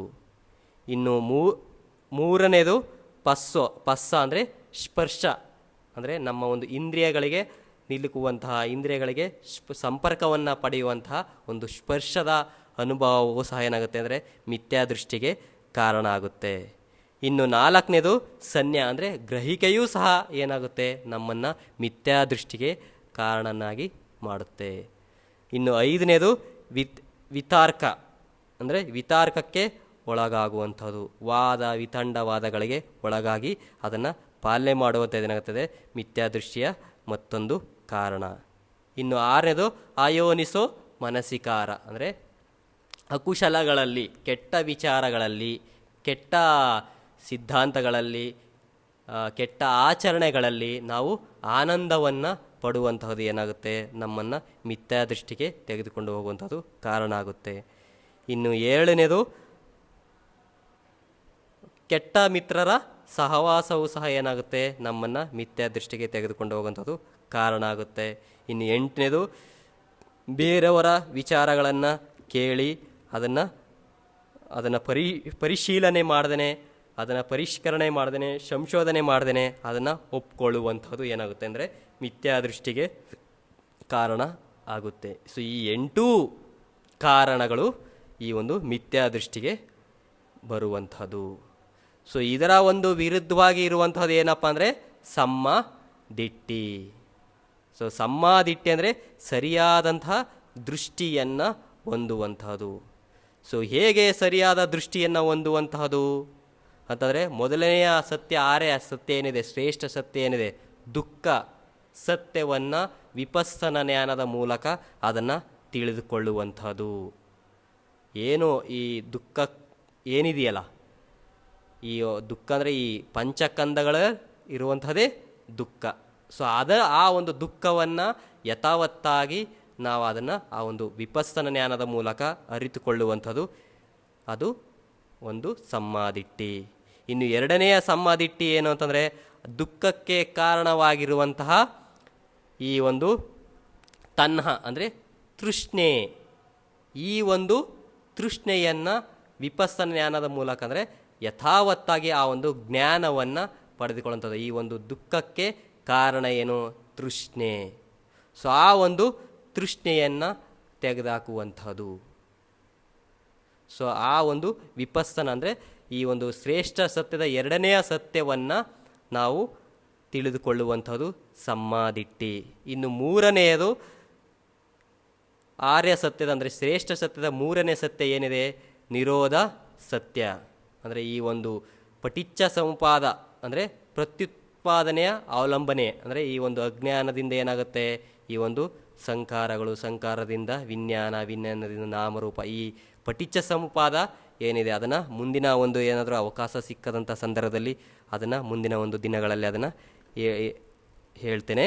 ಸೊ ಈ ಒಂದು ಪಟಿಚ್ಚ ಸಮುಪಾದ ಏನಿದೆ ಅಂದರೆ ಪ್ರತ್ಯುತ್ಪಾದನೆ ಅವಲಂಬನೆ, ಸೊ ಈ ಅವಲಂಬನೆಯನ್ನು ಅದನ್ನು ತಿಳಿದುಕೊಳ್ಳುವಂತಹದ್ದು, ಅದನ್ನು ಅನುಭವಕ್ಕೆ ತೆಗೆದುಕೊಂಡು ಅದನ್ನು ತೆಗೆದುಹಾಕುವಂತಹದ್ದು, ಅಜ್ಞಾನವನ್ನು ತೆಗೆದುಹಾಕುವಂಥದ್ದು ಈ ಒಂದು ಸಮ್ಮಾದಿಟ್ಟಿಯನ್ನು ನಮ್ಮಲ್ಲಿ ತೆಗೆದುಕೊಂಡು ಬರುತ್ತೆ. ಇನ್ನು 4ನೆಯದು ಅಷ್ಟಾಂಗ ಮಾರ್ಗ, ಏನು ದುಃಖ ನಿರೋಧಗಾಮಿನಿ ಪಟಿಪದ ಅಂದರೆ ಈ ಆರ್ಯ ಸತ್ಯದ 4ನೆಯ ಶ್ರೇಷ್ಠ ಸತ್ಯ ಏನಿದೆಯಲ್ಲ, ಸೊ ನಿರೋಧಗಾಮಿನಿ ಪಟಿಪದ ಅಂದರೆ ದುಃಖವನ್ನು ತೆಗೆದುಹಾಕುವಂತಹ ನಿರೋಧ ಮಾರ್ಗವನ್ನು ನಾವು ಅದನ್ನು ಪಾಲನೆ ಮಾಡುವಂಥದ್ದು, ಅದನ್ನು ಅರಿವಿಗೆ ತಂದುಕೊಳ್ಳುವಂಥದ್ದು, ಅಂದರೆ ಅಷ್ಟಾಂಗ ಮಾರ್ಗವನ್ನು ನಾವು ಪಾಲನೆ ಮಾಡುವಂಥದ್ದು. 8 ಮಾರ್ಗಗಳೇನಿದೆ ಅದನ್ನು ಪಾಲನೆ ಮಾಡುವಂಥದ್ದು ಈ ಒಂದು ಸಮ್ಮಾದಿಟ್ಟಿಯನ್ನು ತೆಗೆದುಕೊಂಡು ಬರುವಂಥದ್ದು, ಸಮ್ಮಾದಿಟ್ಟಿಯನ್ನು ಬೆಳೆಸಿಕೊಳ್ಳುವಂಥದ್ದು. ಸೊ ಇದು ಸಮ್ಮಾದಿಟ್ಟಿ ಅಂದರೆ ಈ 8 ಮಿಥ್ಯಾ ದೃಷ್ಟಿಗೆ ಕಾರಣ ಆಗಿರುವಂತಹದನ್ನು ಅರ್ಥಕೊಳ್ಳುವಂತಹದ್ದು. ಸೊ ಮತ್ತು ಅದನ್ನು ಸಾಧ್ಯವಾದಷ್ಟು ಅದನ್ನು ಸಂಪೂರ್ಣವಾಗಿ ತೆಗೆದುಹಾಕುವಂಥದ್ದು. ಅದೇ ರೀತಿ ಸಮ್ಮಾದಿಟ್ಟಿ ಅಂದರೆ ಸರಿಯಾದಂಥ ದೃಷ್ಟಿಯನ್ನು ಹೊಂದುವಂಥದ್ದು. ಈ 4 ಆರ್ಯ ಸತ್ಯಗಳು ಏನಿದೆ, ಆರ್ಯ ಸತ್ಯವನ್ನು ಚೆನ್ನಾಗಿ ಅರ್ಥ ಮಾಡಿಕೊಳ್ಳುವಂಥದ್ದು, ಅರ್ಥ ಮಾಡಿಕೊಂಡು ಅದನ್ನು ನಾವು ಅನುಭವಕ್ಕೆ ತೆಗೆದುಕೊಂಡು ಬರುವಂಥದ್ದು ಸಮ್ಮಾದಿಟ್ಟಿ. ಸೊ ಈ ಒಂದು ವಿಚಾರವನ್ನು ತಮ್ಮ ಒಂದು ಮನಸ್ಸಿನಲ್ಲಿ ನೆನ್ಪಿಟ್ಕೊಳ್ಳಿ. ಸೊ ಯಾಕಂದರೆ ನಮ್ಮ ಒಂದು ಸುತ್ತಮುತ್ತಲಿನಲ್ಲಿ ನಾವು ಈ ಎಲ್ಲ ರೀತಿಯ ದಿಟ್ಟಿಗಳನ್ನು ನೋಡ್ತಾ ಇರ್ತೀವಿ. ಏನು ಪಂಚಕಂದದ ದೃಷ್ಟಿಯನ್ನು ನೋಡ್ತಾ ಇರ್ತೀವಿ, ಪಸ್ಸ ದೃಷ್ಟಿಯನ್ನು ನೋಡ್ತಾ ಇರ್ತೀವಿ, ಮತ್ತು ಗ್ರಹಿಕೆ ಸನ್ಯದ ದೃಷ್ಟಿಯನ್ನು ನೋಡ್ತಾ ಇರ್ತೀವಿ, ಮತ್ತು ಕೆಟ್ಟ ಸ್ನೇಹಿತರ ಸಹವಾಸವನ್ನು ಸಹ ನೋಡ್ತಾ ಇರ್ತೇವೆ. ಅದೇ ರೀತಿ ಇನ್ನು ಕೆಲವೊಂದು ವಿತರ್ಕವನ್ನು ಮಾಡುವಂತಹ ಕೆಲವೊಂದು ಸಿದ್ಧಾಂತಗಳನ್ನು ಸರಿ ಅಂತ ಹೇಳಿ ನಂಬಿಕೊಂಡು ಅದನ್ನು ಪಾಲನೆ ಮಾಡಿಕೊಂಡು ಅದರಿಂದ ಹೋಗ್ತಿರುವಂಥದ್ದನ್ನು ಸಹ ನಾವು ನೋಡ್ತಾ ಇರ್ತೀವಿ. ಸೊ ಇದನ್ನು ಅಲ್ಲಿ ನೀವು ನೋಡಿದಂಥ ಸಂದರ್ಭದಲ್ಲಿ ನೀವು ಅದನ್ನು ತಂದುಕೊಳ್ಳುವಂಥದ್ದು, ಇಲ್ಲಿ ಇಂತಹ ಒಂದು ದೃಷ್ಟಿ ಇದೆ ಅಂತ ನೀವು ಅದನ್ನು ನಿಮ್ಮ ಒಂದು ಅರಿವಿಗೆ ತಂದುಕೊಂಡ್ರೆ ನೀವು ಅಲ್ಲಿ ನಿಮ್ಮ ಒಂದು ಪ್ರಜ್ಞೆಯನ್ನು ಅಂದರೆ ನಿಮ್ಮ ಒಂದು ಜ್ಞಾನವನ್ನು ನೀವು ತೆಗೆದುಕೊಂಡು ಬರ್ತೀರಿ. ಸೊ ಹಾಗಾಗಿ ಎಲ್ಲರೂ ಸಹ ಈ ಒಂದು ಮಾರ್ಗದಲ್ಲಿ ಸಾಕ್ತಾ ನಿರಂತರವಾಗಿ ಧಮ್ಮವನ್ನು ಪಾಲನೆ ಮಾಡಿ ಅಂತ ಹಾರೈಸ್ತಾ ಇಲ್ಲಿಗೆ ಈ ಒಂದು ಧಮ್ಮ ಪ್ರವಚನವನ್ನು ಮುಕ್ತಾಯಗೊಳಿಸ್ತೀನಿ. ಭವತು ಸಬ್ಬಮಂಗಳಂ ರಕ್ಕಂತು ಸಬ್ಬದೇವತಾ ಸಬ್ಬಬುದ್ಧಾನುಭಾವೇನ ಸಬ್ಬಧಮ್ಮಾನುಭಾವೇನ ಸಬ್ಬಸಂಘಾನುಭಾವೇನ ಸದಾ ಸೊತ್ತಿ ಭವಂತು ತೇ. ಸಾಧು ಸಾಧು ಸಾಧು.